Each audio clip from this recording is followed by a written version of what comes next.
An angry stranger storms into a cafe, pointing fingers at Barron Trump. What happens next? A conversation so unexpected, it leaves everyone questioning their own assumptions.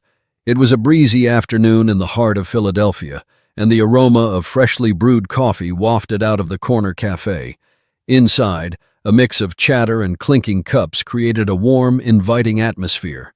Barron Trump sat at a small table near the window, his tall frame slightly hunched over a thick book. He wasn't trying to draw attention, wearing a plain hoodie and jeans, blending into the crowd, or so he thought. He had come here for a simple reason: a moment of quiet. As the youngest son of a former president, his life had often been a whirlwind of public appearances and scrutiny. But here, among strangers sipping lattes and scrolling through their phones, he felt an unusual sense of anonymity. Barron was engrossed in his book when a sudden, sharp voice cut through the cafe's hum. "You think you're better than the rest of us?" The voice was loud enough to stop conversations. Heads turned toward a man standing a few feet away from Barron's table. The man looked to be in his late 40s, with a weathered face and a fiery expression. He wasn't dressed poorly, but his clothes had the unmistakable wear of someone who'd seen hard times. His tone was confrontational, his body tense. For a moment, Barron froze, not out of fear, but out of surprise. This wasn't something he'd anticipated when he'd picked this cafe for a quiet afternoon. The tension in the room thickened as all eyes focused on the unfolding scene.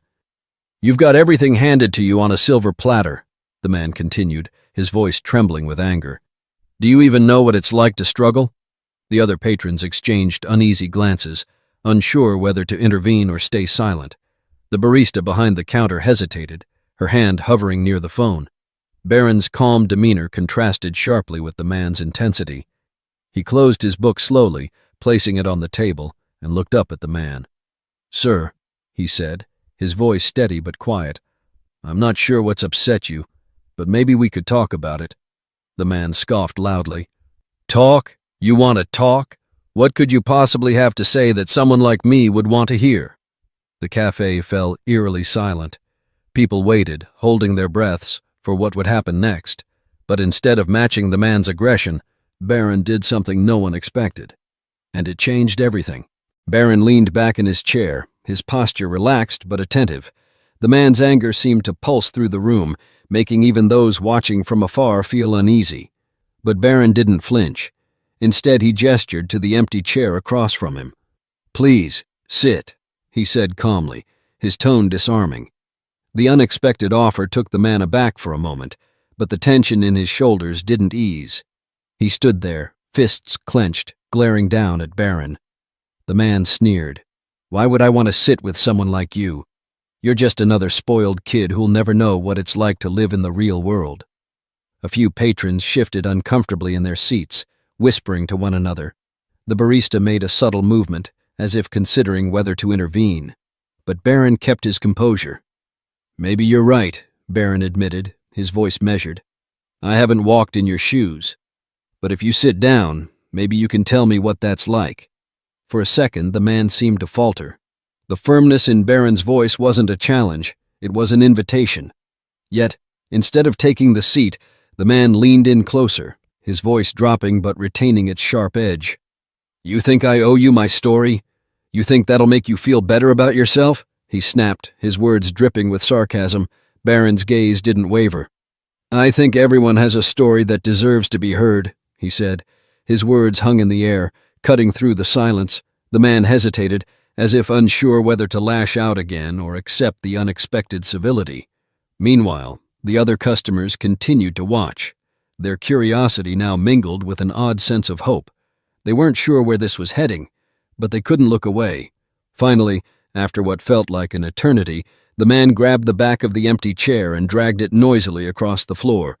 He dropped into the seat, crossing his arms defensively. His jaw was tight, his eyes scanning Barron as if searching for a crack in his calm demeanor. "Fine," he muttered. "You want to hear about the real world? I'll tell you." The tension in the cafe shifted, not entirely gone, but no longer suffocating. The barista lowered her hand from the phone. The patrons leaned in slightly, pretending not to eavesdrop but hanging on every word. Barron nodded, leaning forward slightly. "I'm listening," he said simply. And so the man began to speak. But what came next wasn't just a story, it was a revelation. The man took a deep breath, his chest rising and falling as if trying to steady himself. When he spoke, his voice was quieter, but no less raw. You look at me and see someone angry for no reason, but you don't know what it's like to lose everything, he began, his words heavy with bitterness. He glanced around the cafe as if daring anyone to interrupt before his gaze landed back on Barron. I had a job, a family, a decent life. But then the factory I worked at shut down. Just like that, gone. Hundreds of us left with nothing but promises they'd relocate us. Promises that never came true. The cafe was silent, save for the faint sound of the espresso machine hissing in the background. The man's voice began to crack as he continued, his tough exterior crumbling with each sentence. I tried to hold it together for my wife and kids, worked whatever odd jobs I could find. But when you're scraping by, it doesn't take much to break you. My wife, she left, took the kids with her, said she couldn't live like this anymore. He paused, his eyes glistening. I can't even blame her. Barron remained silent, his face unreadable, but there was no mistaking the empathy in his eyes. The man's gaze shifted to the table, his fingers tracing the grain of the wood absently, as if trying to ground himself. Do you know what it feels like to walk into a room and know everyone is looking at you, judging you, thinking you're nothing? That's my life now, every single day. The words hit hard, not just for Barron, but for everyone listening. A woman at a nearby table shifted in her chair, suddenly engrossed in her coffee cup, as if trying to process what she'd just heard. And then I see someone like you, the man continued, his voice rising slightly. Sitting here, with your fancy clothes, reading a book like you don't have a care in the world. And it makes me mad, because no matter what I do, I'll never have what you have. His words hung in the air like a storm cloud, heavy and charged. Barron didn't rush to fill the silence. He let the man's pain settle, respecting its weight. Finally, he leaned forward, his elbows resting on the table. I don't know what it's like to be in your shoes, Barron said softly. But I do know what it's like to feel judged, to feel like people have already decided who you are before you've even said a word. The man looked up sharply, his eyes narrowing. What could you possibly know about that? Barron's response wasn't what anyone in the cafe expected. It turned the conversation, and the entire mood of the room, in a way no one could have predicted. Barron took a deep breath, his steady composure making the tension in the room feel less suffocating. He leaned forward, meeting the man's skeptical glare with unwavering eyes. You might think I've got it easy because of my name, and in some ways, you're right. I've never had to worry about a roof over my head or food on the table, but that doesn't mean I don't know what it's like to feel misunderstood, Barron began, his voice calm but carrying a weight that made everyone in the cafe lean in a little closer. The man scoffed, ready to interrupt, but Barron held up a hand, not in a dismissive way, but as if to say, hear me out. Everywhere I go, people make assumptions about me. They think they know who I am, what I believe, what I've done. Just because of my last name, they don't see me as a person. They see a caricature, someone they can project their own frustrations onto. Kind of like what's happening here. The man's face twitched, as if Barron's words had struck a nerve. He didn't say anything, but his posture shifted ever so slightly, his arms loosening from their defensive cross. Barron continued, his tone measured but genuine. I'm not saying my struggles are the same as yours. They're not. But pain is pain. Feeling like you're invisible, or like you'll never be understood. That's something we all face, no matter where we come from. The cafe was utterly silent now, the kind of silence that feels thick with thought. Even the barista had stopped mid-step, her tray of cups momentarily forgotten. Barron leaned back slightly, giving the man space to absorb what he'd just said. I'm not here to argue with you. I'm not even here to change your mind. I just want to understand. Because I think we're all carrying things that no one else sees, and maybe we'd be a little kinder to each other if we did. The man's jaw tightened, and for a moment it seemed like he might lash out again. But instead, he exhaled sharply, as if releasing something heavy he'd been holding on to for far too long. You really believe that? He asked, his voice quieter now, almost unsure. Barron nodded. I do, and I think maybe deep down you do too.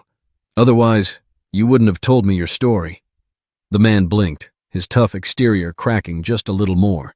He rubbed the back of his neck, glancing around the cafe as if noticing for the first time how many people were watching. A flicker of self-consciousness crossed his face, but then he looked back at Barron. You're not what I expected, he admitted, his tone softer now. But the real surprise wasn't what Barron said next. It was what the man did in response. The man sat back in his chair, his body language shifting from guarded to contemplative. For a long moment, he didn't say anything. The cafe was still, every patron caught in the quiet tension of the moment. Finally, he spoke, his voice stripped of its earlier hostility. You know, I came in here mad at the world, he said, shaking his head. Mad at people like you who I thought had it all handed to them. But maybe I've been carrying that anger too long. Maybe it's not about you at all. Barron didn't respond right away. He let the man's words hang in the air, giving them the weight they deserved. When he finally spoke, his voice was steady and measured. I think it's easy to blame people we don't know. It's harder to face what's really hurting us. But you did that today, and I respect that. The man looked up, his eyes meeting Barron's. For the first time, there was no trace of anger, only a weary kind of gratitude. You're a good kid, he said, almost reluctantly, as if the admission cost him something. I don't say that often.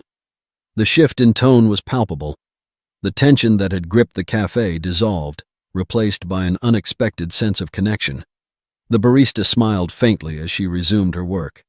A couple at a nearby table exchanged glances, their expressions softening. Then the man did something that caught everyone off guard. He reached across the table, his hand outstretched. Barron hesitated for only a second before clasping it firmly. I'm sorry, the man said, his voice thick with emotion, for judging you before I even knew you. Barron smiled, a genuine expression that lit up his face. And I'm sorry if I ever gave you a reason to feel that way. The handshake lingered for a moment before the man pulled back. He stood, smoothing his shirt awkwardly, and glanced around the cafe.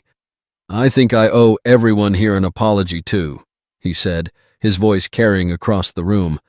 I came in here angry, but this kid, he reminded me that sometimes we've just got to listen.